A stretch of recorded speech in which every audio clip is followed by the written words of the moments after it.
I am Lisa. I'm NDWA's field director, and it's really nice to see some faces that are familiar and hear some voices that are new to NDWA. This is such a wonderful opportunity for us to meet each other virtually. So welcome to everybody who is joining us for the first time, especially. We're so excited that you're here.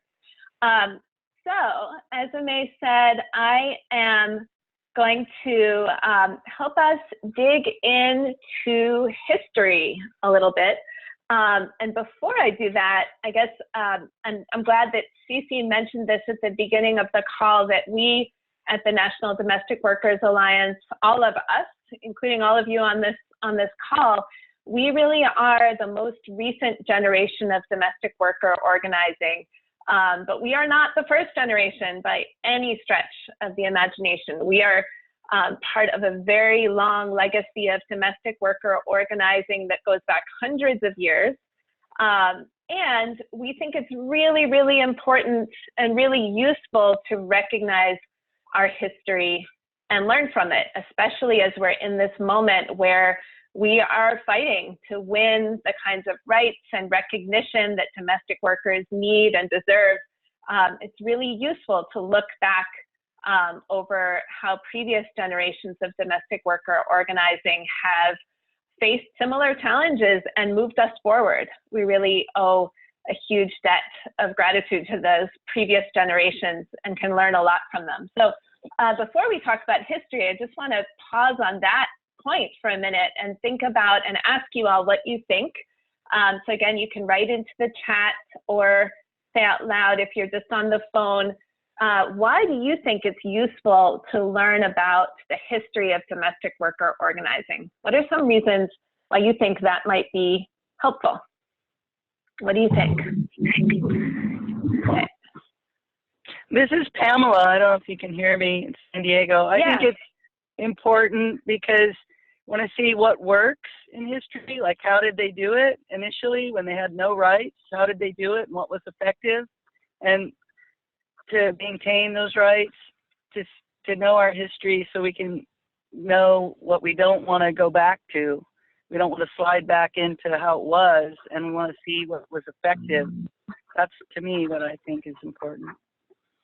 Yeah, great. Thank you. I was just going to say, this is Amanda. I was just going to say, you know, to me, it is really helpful in knowing that you're not alone, you know, that the things that you deal with or face or, you know, have to fight against aren't unique to just you. And it's really important and helpful to know that there's a bigger body and voice behind you that's, you know, reinforcing the fight, I guess. Great. Thank you, Amanda. And who else? Any other thoughts? Yeah, this is Cha and PwC San Diego.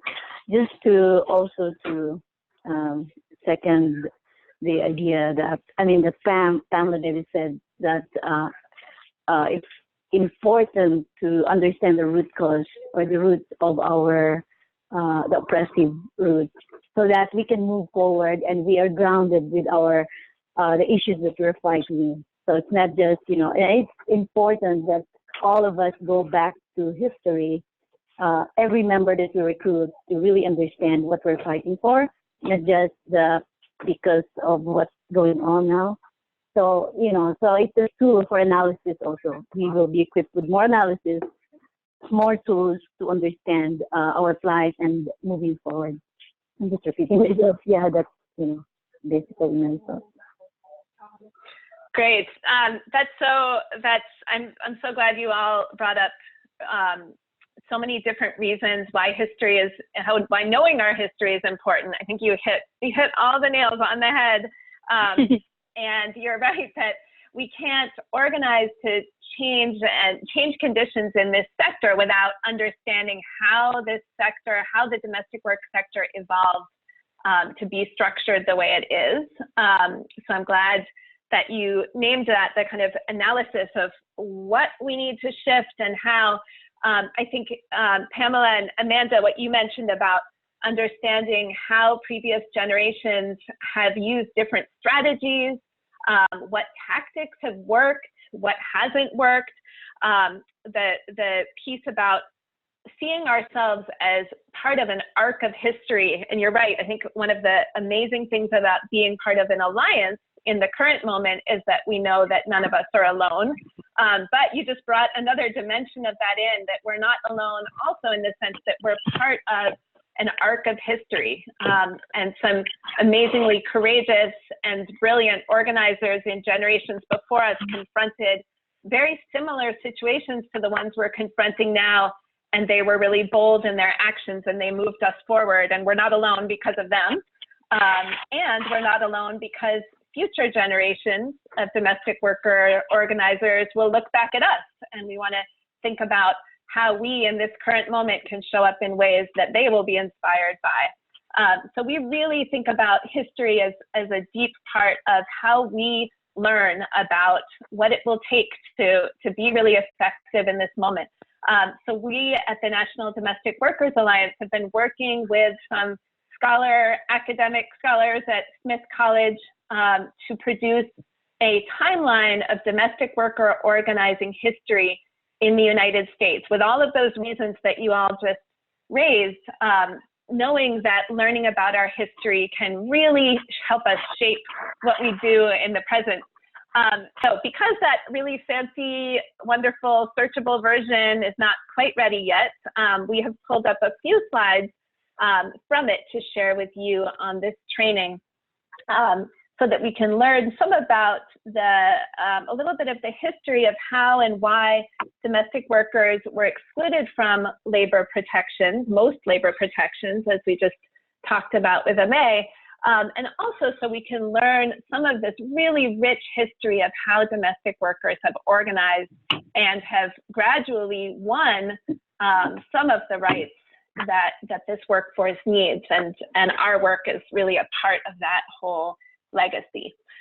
So here is one of the images from the timeline. This is from 1937, and I'm going to read what it says here. I know some of you are able to see this on your screens and others are just on the phone. So this is an image of a billboard, and the billboard shows a white family in a car. It looks like they all look really happy. There's a dog hanging out the window. Looks like they're heading off in their car to somewhere exciting. The billboard at the top says, "World's highest standard of living." And then under that it says, "There's no way like the American way." This is an image from 1937. Right in front of that billboard is a line of people in line, mostly Black folks, women and children and men. Some of them are holding bags and baskets. And the caption says, "Survivors of the Ohio River flood in Louisville, Kentucky, which claimed close to 400 lives and left over 1 million people without homes, line up to get food and clothing at a Red Cross relief station during the Great Depression." And right behind those people is the billboard that I described. It says, "The billboard for the National Association of Manufacturers offers a stark contrast." So stark contrast racially, stark contrast in terms of class, stark contrast really, for those of you who can't see it, in the facial expressions of the people on the billboard and the people standing in line to get relief from the flood. So in this next slide, this is also a moment, the same moment in the 1930s. This is an explanation of some of the origins of exclusion from labor protections, the exclusion of domestic workers from basic labor protections. So what Ame was pointing out, the origins of some of the sort of most central and foundational labor rights that cover other workers, but that don't cover domestic workers. So the slide says, during the Great Depression in the 1930s, mass uprisings among workers and the unemployed forced the federal government to pass groundbreaking new labor legislation. The 1938 Fair Labor Standards Act, also known as the Wagner Act or the FLSA, was a centerpiece of these programs. Collectively, those programs were called the New Deal. This act expanded the 1933 National Industrial Recovery Act to guarantee workers the right to organize their own unions and to strike, boycott, and picket their employers. It banned the union-busting practices of employers such as company unions and the intimidation and firing of union organizers. It also established the first nationwide minimum wage, the 40-hour work week, and overtime pay, and it banned child labor in manufacturing industries. The politicians who wrote the FSLA made concessions to conservative white congressional representatives from the South. The FLSA excluded several categories of workers, including those in agriculture, retail, service, and domestic work. Southern lawmakers opposed improving working conditions for these workers, most of whom were people of color. Those politicians feared the political power of workers of color if allowed to unionize. In the end, the FLSA only covered 20% of the workforce. New Deal social programs such as Social Security also excluded domestic workers, so they were not eligible to receive old age insurance. As a result, the New Deal further degraded and marginalized domestic work. Less well known, however, is the role that white middle and upper class women from the North played in excluding domestic workers from New Deal legislation. So I'm going to keep going to dig in a little bit more to that last sentence.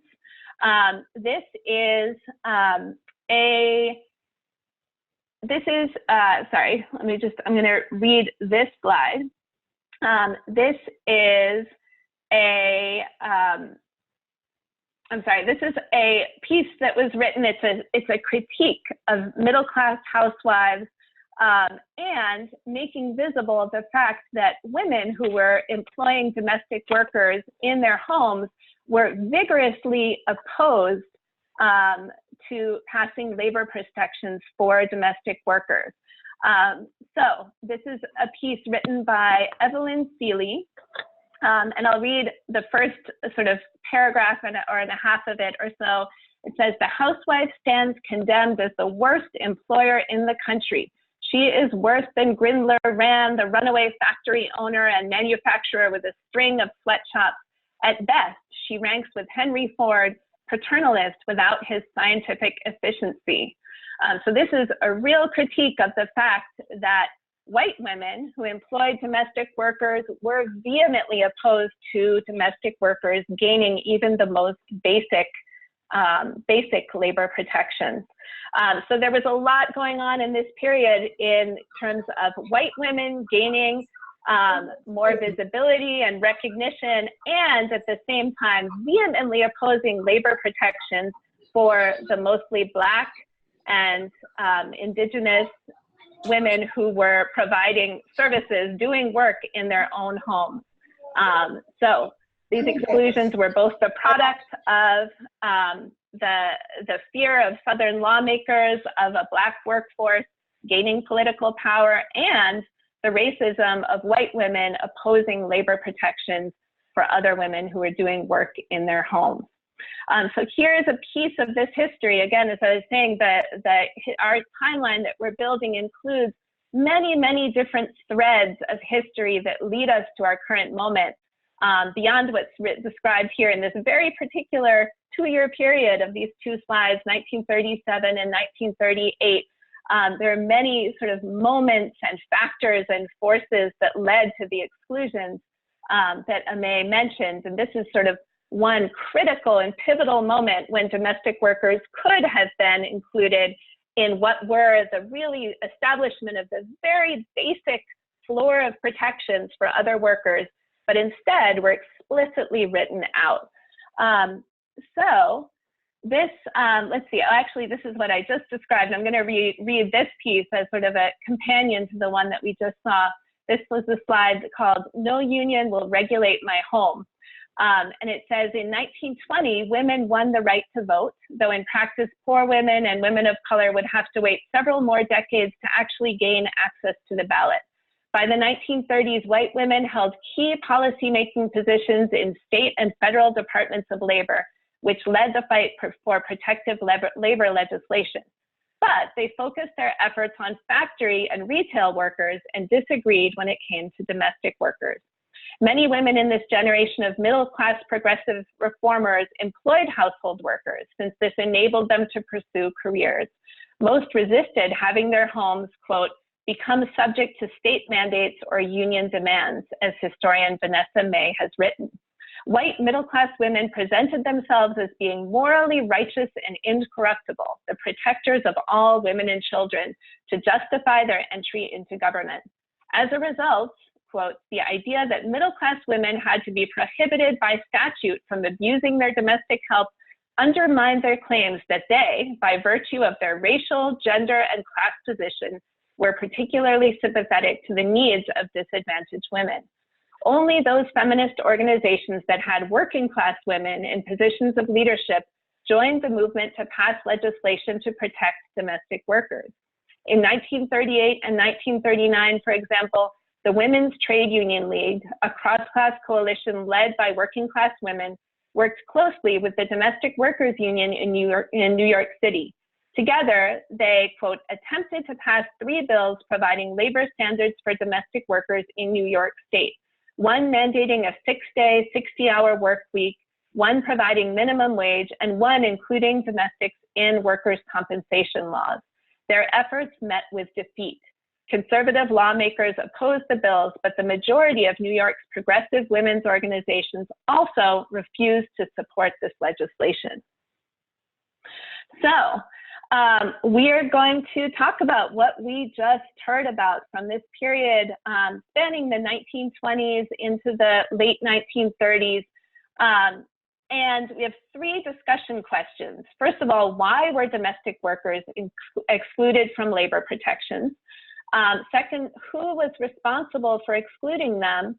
And then we're going to talk about the impact of those exclusions on current working conditions. But let's hold off on that third question for a minute and just take your comments on why were domestic workers excluded from labor protections and who was responsible for excluding them.